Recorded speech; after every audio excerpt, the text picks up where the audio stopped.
প্রখর রোদ উপেক্ষা করে জোর কদমে প্রচারে নেমেছেন জয়নগর লোকসভা কেন্দ্রের এসইউসিআই কমিউনিস্ট দলের প্রার্থী তথা যুবনেতা নিরঞ্জন নস্কর। সঙ্গে ছিলেন কর্মী সমর্থকরা। প্রচারে ব্যাপক জনসমর্থন পাওয়া যাচ্ছে বলে জানান তিনি। প্রার্থী নিরঞ্জন নস্কর বলেন, কর্পোরেটদের টাকায় বিজেপি, কংগ্রেস, তৃণমূল এই সমস্ত দলগুলো নির্বাচনী কাজ করছে।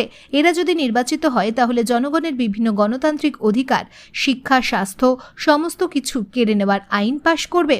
বিজেপি ও তৃণমূল সরকার মাধ্যমিক, উচ্চ মাধ্যমিক বোর্ড পরীক্ষা তুলে দিয়ে সরকারি শিক্ষা ব্যবস্থাকে ধ্বংসের ব্যবস্থা করেছে।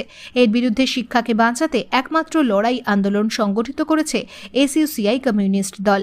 তাই পার্লামেন্টে জনগণের দাবিকে বলিষ্ঠভাবে তুলে ধরার উদ্দেশ্যে গণ আন্দোলনের একমাত্র দল এসইউসিআই কমিউনিস্ট প্রার্থীকে ভোট দিয়ে বিপুল ভোটে জয়ী করার আহ্বান জানান তিনি আরও বলেন, ভোটে জিতে দল মানুষ যেতে নীতিভিত্তিক বলিষ্ঠ সংগ্রামের পথে। তাই আগামী দিনে বাঁচার আন্দোলনকে শক্তিশালী করতেই এসইউসিআই কমিউনিস্ট দলের প্রার্থীকে ভোট দেওয়ার আহ্বান জানান তিনি। Bureau report, SLK news.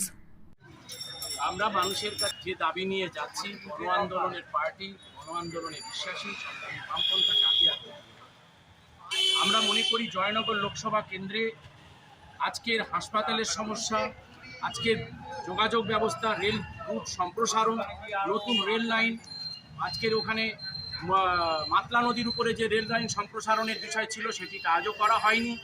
আজকের মইপিট পর্যন্ত রেল সম্প্রসারণের বিষয়ে মাননীয় সাংসদ যিনি ছিলেন তিনি বলছেন দুবার মাত্র কথা বলেছেন, কিন্তু কিচ্ছু করতে পারেননি। 80 রুটের কুলপি রোডের বাস, এখানে সরকারের তৃণমূল, পঞ্চায়েতের তৃণমূল, সর্বত্র তৃণমূল, কিন্তু আজও 80 রুটের বাসটা চালু করতে পারেনি। এটা অত্যন্ত লজ্জার। অধিগন্ত আমরা দেখছি নয়পুকুরিয়া হাসপাতালে নয়নজলি বিক্রি হচ্ছে, গোকর্ণীর প্রাথমিক হাসপাতালের অবস্থায় কোনো ডাক্তার নার্স নেই। এরকম একটা অবস্থার বিরুদ্ধে আমরা আমাদের সংগঠন লড়ছে। শিক্ষা, স্বাস্থ্য, আর্থিক নীতির বিরুদ্ধে একদিকে বিজেপি আর একদিকে তৃণমূল। তৃণমূল যদি বিরাট দুর্নীতিগ্রস্ত দল হয় এবং বিজেপি আজকে তোলাবাজ, সেও দুর্নীতিগ্রস্ত। এরা উভয়ে আজকের ইলেকশন বন্ডের নাম করে সবচেয়ে বেশি টাকা নিয়েছে বড় বড় মিল মালিক, তেল মালিকদের কাছ থেকে বিজেপি কালো টাকা নিয়েছে। আর দ্বিতীয় পজিশনে আছে তৃণমূল কংগ্রেস। এরা দুজনেই তোলাবাজির টাকাতে ফার্স্ট হয়ে আছে। ওই টাকা নিয়ে নির্বাচন, এর বিরুদ্ধে আমরা মানুষের কাছে যাব এবং আমরা মনে করি, দৃঢ় বিশ্বাস, এটা তেভাগা আন্দোলনের মাটি এই জয়নগরের বিধানসভাগুলোতে। ফলে সেই আন্দোলনের মানুষে তাদের স্মৃতি ভুলতে পারে না। আজকের তৃণমূল নেতারা শুধু শাহজাহান শুধু সন্দেশখালীতে নেই, এরকম হাজার একটা শাহজাহান আজকে প্রত্যেকটি জায়গায় রয়েছে, প্রত্যেকটি অঞ্চলে অঞ্চলে রয়েছে। তৃণমূল বলছে 4 লাখ ভোটে জিতবে। আমি মনে করেছে বিগত পঞ্চায়েতে, এখানে পৌরসভার ভোটে ওই ভোট লুটের উপরে ভিত্তি করে ওরা 4 লাখ ভোটের হিসেব করছে। আমরা জানি মানুষ যদি স্বেচ্ছায় ভোট দিতে পারে তাহলে এরা ধুয়ে মুছে সাফ হয়ে যাবে।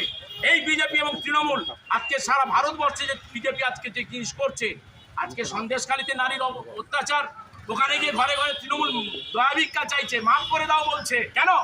কারণ হয়েছে। আবার আমরা দেখেছি হাতরাস, উন্নাও কিংবা কাশ্মীরে আজকে সর্বত্র, কামদুনি থেকে শুরু করে সর্বত্রই আজকে নারীর অত্যাচারের ঘটনা ঘটে চলছে।